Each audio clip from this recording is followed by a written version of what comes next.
اعوذ باللہ من الشیطان الرجیم بسم اللہ الرحمن الرحیم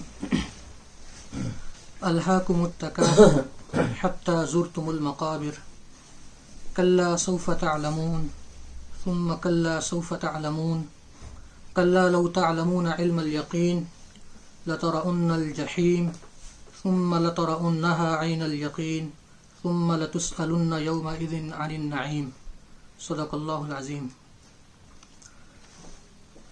یہ سورہ تکاثر ہے اور آج کی اس نشست میں سورہ تکاثر کا حاصل مطالعہ میں آپ کے سامنے پیش کرنا چاہتا ہوں۔ آپ یہ جانتے ہیں کہ قرآن کی جو صورتیں ہیں وہ بنیادی طور پر دو طرح کی صورتیں ہیں۔ ایک وہ ہیں جو مکہ میں نازل ہوئی، انہیں ہم مکی صورتیں کہتے ہیں، اور دوسری وہ ہیں جو مدینہ میں نازل ہوئی اور انہیں ہم مدنی صورتیں کہتے ہیں۔ تو سورہ تکاثر مکی سورہ ہے، اور وہ صورتیں جو مکی ہیں اور وہ صورتیں جو مدنی ہیں تو دونوں کے مضامین میں بھی واضح فرق ہوتا ہے۔ عام طور پر جو مکی صورتیں ہوتی ہیں ان میں دو طرح کے موضوعات ہوتے ہیں۔ ایک موضوع ہوتا ہے جس کا تعلق اسلام کے بنیادی عقائد سے ہوتا ہے۔ اسلام کا بنیادی عقیدہ توحید ہے، اور اگر توحید کی تشریح کریں تو توحید، رسالت اور آخرت۔ تو مکی صورتوں میں ایک مضمون اسلام کے ان بنیادی عقائد کے بارے میں ہوتا ہے، یعنی توحید کے دلائل دیے جاتے ہیں، رسالت کے دلائل دیے جاتے ہیں، آخرت کے دلائل دیے جاتے ہیں۔ دوسرا موضوع ہوتا ہے کہ انسان کے اندر کچھ بنیادی خرابیاں جو پائی جاتی ہیں ان کو موضوع بحث بنایا جاتا ہے، ان خرابیوں کے پیچھے کیا وجوہات ہیں ان پر گفتگو ہوتی ہے، اور اس کا حل کیا ہے وہ بتایا جاتا ہے۔ کچھ بنیادی خرابیاں، اس کا مطلب یہ کہ جیسے بخل ہے، دنیا سے محبت ہے، فخر، غرور، مقصد زندگی سے غفلت، کمزوروں کا حق مارنا، تو اس طرح کی کچھ بنیادی انسانی خرابیاں ہوتی ہیں۔ تو مکی صورتوں میں ان کو بھی موضوع بحث بنایا جاتا ہے۔ تو اسی بنیاد پر سورہ تکاثر جو ہے اس میں انسان کی ایک بہت ہی اہم کمزوری، ایک خامی اس کی شخصیت کی، جس کو تکاثر کہا جاتا ہے، تو اس سورہ میں اس کو موضوع بحث بنایا گیا ہے۔ تو سورہ کا آغاز اس طرح ہوتا ہے کہ الہاکم التکاثر، پہلا لفظ ہے الہا یلہی کا مطلب ہوتا ہے غافل کر دینا، ڈسٹریکٹ کر دینا یا ڈائیورٹ کر دینا۔ الہاکم، تم کو غافل کر دیا ہے، التکاثر، تکاثر نے۔ تکاثر کا جو لفظ ہے اس کے بنیادی معنی تو ایک ہی ہے کہ زیادہ سے زیادہ حاصل کرنے کی دھن، لیکن اگر اس کو آپ تفصیل سے سمجھنا چاہیں تو تکاثر کے 3 ڈائمنشنز ہوتے ہیں۔ خود قرآن نے دوسرے مقامات پر اس کو واضح کیا ہے، یعنی تکاثر کا جو لفظ ہے اس میں 3 معنی پائے جاتے ہیں، اگرچہ کہ تینوں کا تعلق آپس میں ایک دوسرے سے ہے۔ پہلا معنی ہوتا ہے جیسا کہ میں نے عرض کیا، زیادہ سے زیادہ حاصل کرنے کی دھن کا سوار ہو جانا۔ قرآن نے کہا کہ الذی جمع مالا وعددہ، کہ انسان مال کو جمع کرتا ہے اور پھر اس کو خوب گن گن کر رکھتا ہے، اس کو فکر ہوتی ہے کہ کہیں کم نہ ہو جائے۔ تو زیادہ سے زیادہ حاصل کرنے کی کوشش، یہ تکاثر کا ایک معنی ہے، ایک اس کا ڈائمنشن ہے۔ دوسرا ہے کہ اس میں پھر مسابقت کا جذبہ پایا جائے، کمپٹیشن ہو، دوسروں سے بڑھ چڑھ کر حاصل کرنے کی کوشش، یعنی صرف یہ نہیں کہ انسان خود ہی بہت زیادہ حاصل کرنا چاہتا ہے بلکہ وہ دوسروں سے مقابلہ کرنا چاہتا ہے، دوسروں سے آگے بڑھ جانا چاہتا ہے۔ جیسے قرآن نے کہا کہ قال الذین یریدون الحیاۃ الدنیا یا لیت لنا مثل ما اوتی قارون انہ لذو حظ عظیم۔ قارون کے اس کی جو مال و دولت کو لوگوں نے دیکھا تو کہا کہ اے کاش کہ ہمارے پاس بھی اسی قدر مال و دولت ہوتا، قارون تو بہت ہی اچھے نصیب والا ہے۔ تو یہ ایک مثال ہے کہ دوسروں سے بڑھ کر حاصل کرنا، یہ بھی تکاثر میں شامل ہے۔ پھر تیسرے یہ ہے کہ جو چیز انسان حاصل کرتا ہے، حاصل کر لینے کے بعد اس پر فخر کرے، غرور میں مبتلا ہو جائے، یعنی ہونا تو یہ چاہیے کہ اگر انسان نے کوئی چیز حاصل کر لیا ہے، مثال کے طور پر اگر بہت دولت اس کو حاصل ہو گئی ہے تو وہ اللہ کی طرف رجوع کرے، اپنے خالق کا شکر ادا کرے، بندوں کے حقوق ادا کرے. لیکن تکاثر کا معاملہ یہ ہے کہ جس شخص کے اندر تکاثر ہوتا ہے تو وہ حاصل کر لینے کے بعد غرور میں، گھمنڈ میں مبتلا ہو جاتا ہے. اس کی مثال بھی قرآن نے دی ہے. خود قارون نے کہا قال انما اوتیتہ من علم عندی، کہ جو کچھ مجھ کو حاصل ہوا ہے ایسا نہیں ہے کہ کوئی ہستی ہے جس نے مجھے دیا ہے، بلکہ میں خود بہت زیادہ جینیس ہوں، اور جو کچھ میں نے حاصل کیا ہے وہ میں نے اپنے علم کی بنیاد پر حاصل کیا ہے. کوئی اور ہستی نہیں ہے جس نے مجھ پر احسان کیا ہے، بلکہ یہ میں نے اپنی صلاحیتوں کے ذریعے سے اپنے علم کی بنیاد پر حاصل کیا ہے. اسی طرح سے سورہ کہف میں اصحاب الجنہ کا جو واقعہ ہے، اس میں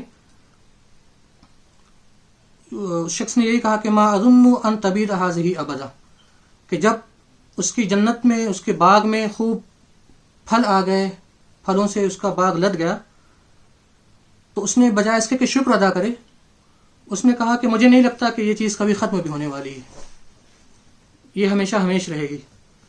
تو اس طرح گویا کہ وہ غرور اور فخر میں مبتلا ہو گیا.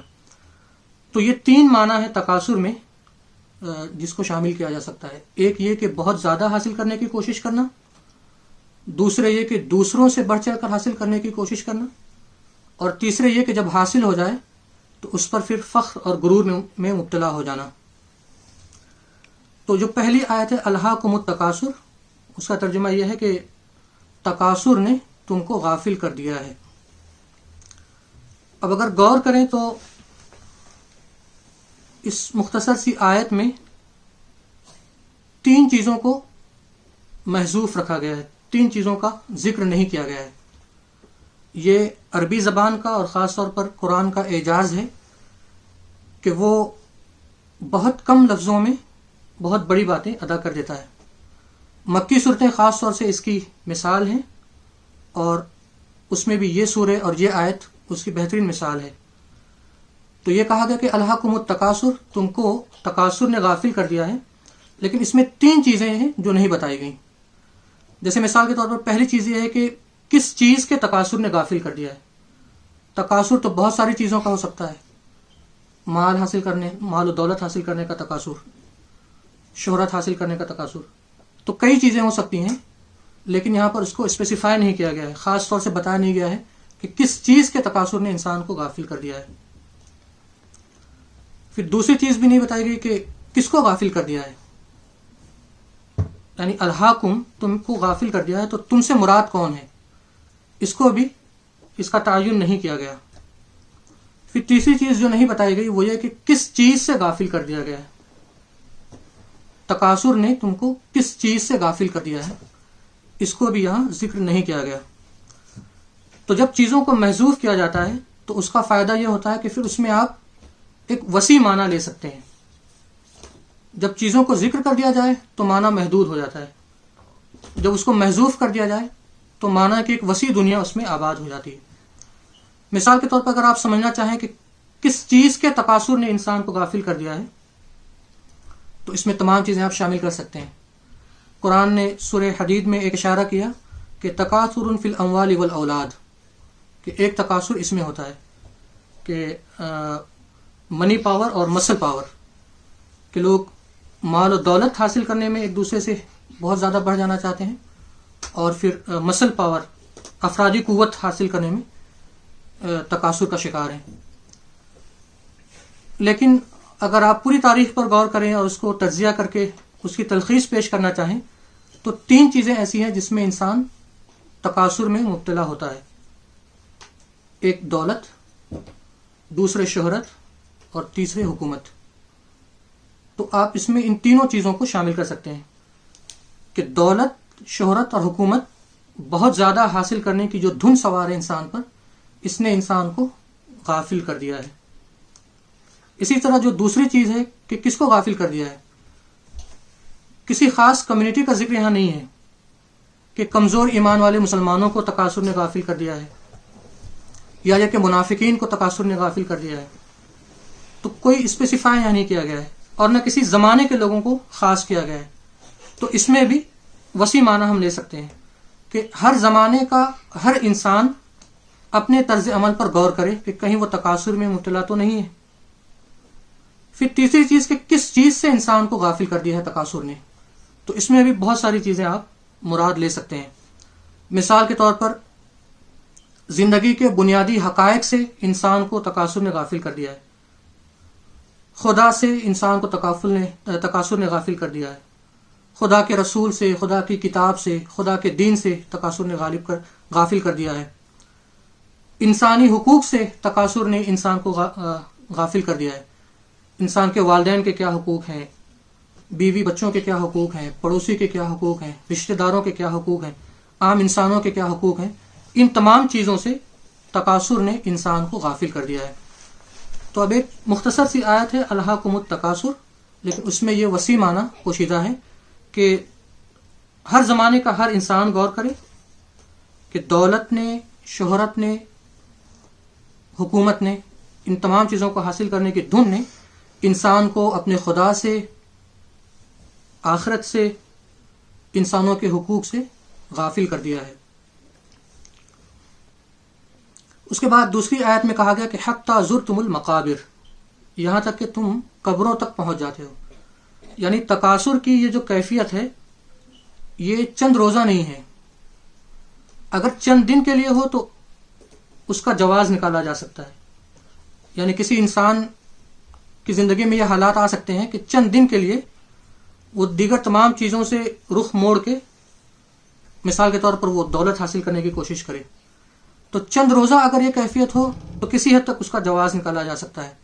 لیکن تکاثر کا معاملہ یہ ہے کہ انسان کا پورا لائف اسٹائل ہی یہ بن جاتا ہے کہ وہ تکاثر میں بری طرح سے مبتلا ہے، پوری زندگی اسی کے لیے لگا دیتا ہے، دولت حاصل کرنے کے لیے، شہرت حاصل کرنے کے لیے، حکومت اور اقتدار حاصل کرنے کے لیے۔ حتی زرتم المقابر، پوری زندگی میں اس کو کبھی یہ خیال نہیں آتا کہ مجھے پیدا کیوں کیا گیا ہے، میری ابتدا کیا ہے، میری انتہا کیا ہے، یہاں تک کہ وہ قبروں تک پہنچ جاتا ہے۔ حتی زرتم المقابر۔ اسی وجہ سے اللہ کے رسول صلی اللہ علیہ وسلم نے یہ ارشاد فرمایا اپنے قول میں کہ ما قل و کفا خیر ما کثر و الہا، کہ وہ چیز کہ جو کم ہو لیکن آپ کی ضرورت کو پوری کر دے، یہ بہتر ہے اس سے جو بہت زیادہ ہو لیکن غافل کر دے۔ ما قل و کفا خیر مما کثر و الہا۔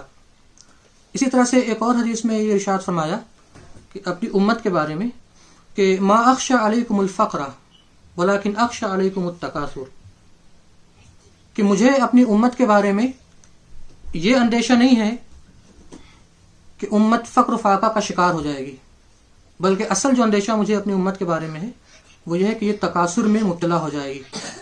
ما اخشى علیکم الفقر ولکن اخشى علیکم التکاثر۔ اس کے بعد کی دو آیات میں اللہ تعالیٰ نے ارشاد فرمایا کہ کلا سوف تعلمون ثم کلا سوف تعلمون، ہرگز نہیں، ان قریب تم جان دو گے، پھر ہرگز نہیں، ان قریب یعنی وہ دن بہت دور نہیں ہے جب تم جان دو گے۔ تو ان دو آیات میں ایک طرح سے وہ وجہ بتائی گئی کہ انسان تکاثر میں مبتلا کیوں ہوتا ہے، اور بتایا گیا کہ اس کی وجہ یہ ہے کہ انسان جانتا نہیں ہے۔ ان قریب تم جان لو گے، اس کا معنی یہ ہے کہ اس وقت انسان جانتا نہیں ہے۔ تو تکاثر میں انسان اس لیے مبتلا ہو گیا ہے کہ وہ جانتا نہیں ہے۔ لیکن یہاں پر جو لفظ کلا استعمال ہوا ہے، ہرگز نہیں، تو کلا استعمال ہوتا ہے تردید کے لیے، نگیٹ کرنے کے لیے۔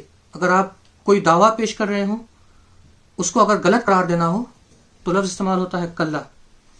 تو اس لفظ سے یہ معلوم ہوتا ہے کہ معاملہ یہ نہیں ہے کہ انسان جانتا نہیں ہے اس لیے تکاثر میں مبتلا ہو گیا، بلکہ اصل معاملہ یہ ہے کہ انسان جانتا ہے لیکن اس کی جو جانکاری ہے، اس کا جو علم ہے وہ صحیح نہیں ہے، اس وجہ سے لفظ کلا استعمال کیا گیا ہے۔ عام طور پر ہوتا یہ ہے کہ انسان، اور حقیقت بھی یہ ہے، انسان یہ دعویٰ کرتا ہے کہ اس کے پاس غیر معمولی علم ہے، اور واقعہ یہ ہے کہ انسان کے پاس علم ہے، لیکن ہوتا یہ کہ انسان اس کا رشتہ جب وحی سے کٹتا ہے، اللہ کی ہدایات سے کٹتا ہے، تو اس کا جو علم ہے وہ اس میں یہ احتمال ہوتا ہے کہ وہ غلط ہو. تو اسی وجہ سے قرآن نے کہا، یہ لفظ استعمال کیا کلا، اور پھر کہا کہ سوف تعلمون، ہرگز نہیں، تم عنقریب جان جاؤ گے. تم کیا جان جاؤ گے؟ تو اس میں دو چیزیں ہیں. یعنی یہ جو آیت دو مرتبہ استعمال کی گئی کہ کلا سوف تعلمون ثم کلا سوف تعلمون، تو اس میں لگتا یہ ہے کہ دو چیزیں اس میں موجود ہیں.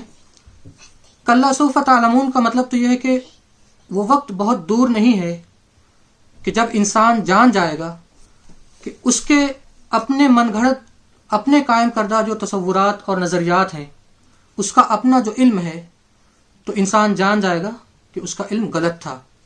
کلا سوف تعلمون ثم کلا سوف تعلمون، پھر دوسرے مرحلے میں انسان یہ جان جائے گا کہ صحیح علم کیا تھا، صحیح تصورات اور صحیح نظریات کیا تھے. اور یہ وقت بہت دور نہیں ہے، اس لیے کہ کسی شخص کو یہ علم نہیں ہے کہ کب اس کی زندگی ختم ہو جائے. اور جیسے ایک شخص کی زندگی ختم ہوتی ہے تو ایک طرح سے اس کے اوپر قیامت قائم ہو جاتی ہے. تو یہ بات کہی گئی کہ انسان تکاثر میں اس لیے مبتلا ہے کہ وہ جانتا نہیں ہے، اور جانتا نہیں ہے کا مطلب یہ ہے کہ اس کے پاس کچھ علم تو ہے، لیکن چونکہ اس کا علم الہی ہدایات سے منور نہیں ہے، اس لیے اس کا علم غلط ہے. اور وہ وقت بہت دور نہیں ہے جب انسان جان جائے گا کہ اس کا علم، اس کے تصورات، اس کے نظریات غلط تھے. اور پھر وہ وقت بھی بہت دور نہیں ہے جب انسان جان جائے گا کہ صحیح بات کیا تھی. قرآن میں سورہ حدید میں اس کو مزید واضح کیا گیا ہے کہ وہ کون سی بات ہے جس کو انسان نے صحیح طور پر نہیں سمجھا ہے اور انسان صحیح طور پر سمجھ لے گا. کلا سوف تعلمون کی تشریح میں تو سورہ حدید میں ہے کہ اعلموا انما الحیات الدنیا لعب ولہو وزینۃ وتفاخر بینکم وتکاثر فی الاموال والاولاد کمثل غیث اعجب الکفار نباته ثم یہیج فتراہ مصفرہ ثم یکون حطاما وفی الآخرۃ عذاب شدید ومغفرۃ من اللہ ورضوان وما الحیات الدنیا الا متاع الغرور. اس کا ترجمہ یہ ہے کہ جان رکھو کہ دنیا کی زندگی لہو و لعب، زیب و زینت اور مال و اولاد کے معاملے میں باہمی تفاخر اور تکاثر کی مثال ایسی ہے جیسے ایک بارش ہو گئی تو اس سے پیدا ہونے والی نباتات کو دیکھ کر کاشتکار خوش ہو گئے، پھر وہی کھیتی پک جاتی ہے اور تم دیکھتے ہو کہ وہ زرد ہو گئی، پھر وہ بھس بن کر رہ جاتی ہے. اس کے برعکس آخرت وہ جگہ ہے کہ جہاں سخت عذاب ہے اور اللہ کی مغفرت اور اس کی خوشنودی ہے. دنیا کی زندگی ایک دھوکے کی ٹٹی کے سوا کچھ نہیں ہے. تو یہ وہ چیز ہے کہ جس سے انسان غافل ہے اور جو انسان کے علم سے فی الحال باہر ہے. اس کے بعد کی جو آیات ہیں اس میں اللہ تعالیٰ نے کہا کہ کلا لو تعلمون علم الیقین لترؤن الجحیم ثم لترؤنها عین الیقین، کہ بتایا گیا کہ انسان کا علم ہرگز صحیح نہیں ہو سکتا. انسان علم و معرفت کی جس بلندی کو بھی سر کر لے، اگر وحی الہی سے اس کا رشتہ منقطع ہو تو اس کے علم کے ظنی ہونے کا احتمال ہمیشہ موجود ہے، جیسا کہ میں نے عرض کیا. کلا لو تعلمون علم الیقین لترؤن الجحیم، یہ آیت یہ بتاتی ہے کہ اگر واقعی انسان کے پاس صحیح علم ہوتا، علم یقین ہوتا، تو انسان کا طرز عمل یہ نہ ہوتا، انسان تکاثر میں مبتلا نہ ہوتا. لیکن تکاثر میں مبتلا ہونا، دنیا کی حقیقتوں سے، آخرت کی حقیقتوں سے غافل ہونا اس بات کی دلیل ہے کہ اس کا علم جو ہے وہ صحیح نہیں ہے. ثم لترؤنها عین الیقین، پھر قیامت کے دن اللہ تعالیٰ تمام حقائق کو کھول دیں گے، اور اس دن پھر علم یقین کی بھی ضرورت نہیں ہوگی، بلکہ انسان بچشم سر تمام حقیقتوں کو دیکھ لے گا، اپنی آنکھوں سے تمام حقیقتوں کو دیکھ لے گا. اس بات کو وہ دیکھ لے گا کہ میرے قائم کردہ تصورات غلط تھے اور صحیح بات یہ تھی. قرآن نے بھی اس کو کہا کہ فَكَشَفْنَا عَنْكَ غِطَاءَكَ فَبَصَرُكَ الْيَوْمَ حَدِيدٌ، کہ اس دن انسان کی آنکھیں بہت تیز ہوں گی. ہم نے سارے پردے، سارے حجابات ہٹا دیے، اور آج انسان کی آنکھیں بہت تیز ہیں اور وہ خود دیکھ رہا ہے کہ صحیح بات کیا تھی. لیکن حقیقت یہ ہے کہ اس دن کا دیکھنا، اس دن کا آنکھ کھلنا، اس دن ہوش میں آنا انسان کے کسی کام نہیں آئے گا، اس وجہ سے کہ جو مہلت عمل ہے وہ اس دنیا میں ہے۔ قرآن نے کہا کہ یوم اذ یتذکر الانسان وان لہ الذکر، اس دن انسان یاد کرے گا، اس دن انسان سوچے گا، لیکن اس دن یاد کرنے کا کیا فائدہ؟ آج کے دن آنکھ کھلنا، آج کے دن ہوش میں آنا انسان کے لیے کارآمد نہیں ہوگا۔ اس کی وجہ یہ ہے کہ ثم لتسألن یومئذ عن النعیم، اس لیے کہ وہ دن جو ہوگا وہ تو حساب کتاب کا دن ہوگا، وہ دن نصیحت حاصل کرنے کا دن نہیں ہوگا، اپنے عمل کو درست کرنے کا دن نہیں ہوگا، بلکہ وہ دن تو انسان سے سوال جواب کا دن ہوگا، اس سے باز پرس ہوگی۔ اس لیے کہ جو کچھ اللہ تعالیٰ نے نعمتیں اس کو دی ہیں وہ ایک خاص اسکیم کے تحت دی ہیں، ایک خاص مقصد کے تحت دی ہیں، اور اسی کے بارے میں آخرت کے دن انسان سے سوال اور جواب ہوگا۔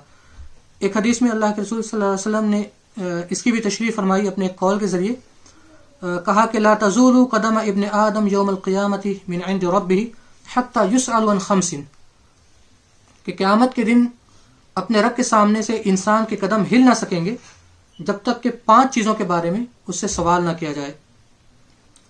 تو پہلا سوال اس کی عمر کے بارے میں ہوگا، عن عمرہ فیما افناہ، کہ جو عمر اللہ تعالیٰ نے ایک نعمت کے طور پر اس کو دی تھی، اس عمر کو اس نے کس کام میں لگایا؟ کیا اس عمر کے دوران اس نے نیک عمل کیے، اللہ کو خوش کرنے کی کوشش کی، یا اس نے تکاثر میں اپنی پوری عمر کو گزار دیا؟ دوسرا سوال ہوگا وعن شبابہ فیما ابلاہ، ایک جنرل سوال تو پوری عمر کے بارے میں ہوگا کہ پوری عمر کو کہاں لگایا، لیکن اس کے بعد ایک اسپیسیفک سوال اس کی نوجوانی کے بارے میں، اس کی جوانی کے بارے میں ہوگا، وعن شبابہ فیما ابلاہ، کہ یہ جو وقت ہوتا ہے جوانی کا، اس میں انسان کے پاس بہترین صلاحیتیں ہوتی ہیں، بہترین وقت ہوتا ہے جس میں وہ بہترین کام انجام دے سکے۔ تو ایک سوال اس کی نوجوانی کے بارے میں بھی ہوگا۔ پھر تیسرا سوال ہوگا، تیسرا اور چوتھا سوال اس کے مال کے بارے میں، وعن مالہ من این اکتسب وفیما انفق، کہ اس نے کہاں سے، کن ذرائع سے مال کو حاصل کیا، اور پھر حاصل کر لینے کے بعد کہاں اس کو خرچ کیا، اس کے مال میں دوسروں کے جو حقوق تھے ان حقوق کو اس نے ادا کیا کہ نہیں، وفی اموالہم حق للسائل والمحروم، تو اس بارے میں بھی سوال ہوگا۔ اور پھر پانچواں سوال وما عمل فیما علم، کہ جو کچھ علم اس نے حاصل کیا تو اس سے اس کو فائدہ کیا ہوا، جو علم اس نے حاصل کیا اس پر عمل کتنا کیا۔ تو یہ پانچواں سوال ہوگا جو روز آخرت انسان سے کیا جائے گا۔ ثم لتسألن یومئذ عن النعیم، کہ تمام نعمتوں کے بارے میں اس دن انسان سے سوال ہوگا۔ اللہ تعالیٰ سے دعا ہے کہ وہ ہمیں تکاثر کی جو کیفیت ہے اس سے محفوظ رکھے، ہم سب کو زندگی کے ہر موڑ پہ اپنا جائزہ لیتے رہنے کی توفیق عطا فرمائے۔ وآخر دعوانا ان الحمد للہ۔